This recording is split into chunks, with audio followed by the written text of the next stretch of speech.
मध्ये करताना पाहायला मिळते. तर सेवा हडावडी करत असेल, यावेळेस रिवायवल देखील घरून मैदानात येते.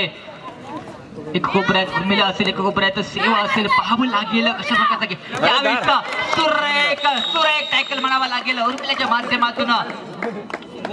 Double handed double tie hold. 16 ही गुणसंख्या.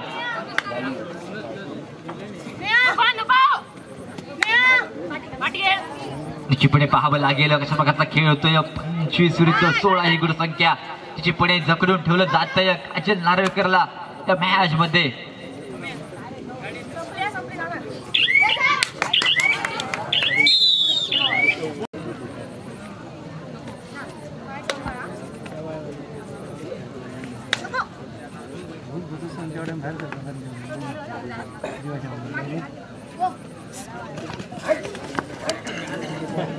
यावेळी चिपणे पाहायला मिळतोय. चिपणे टॅकल सक्सेसफुल पाहायला मिळतोय.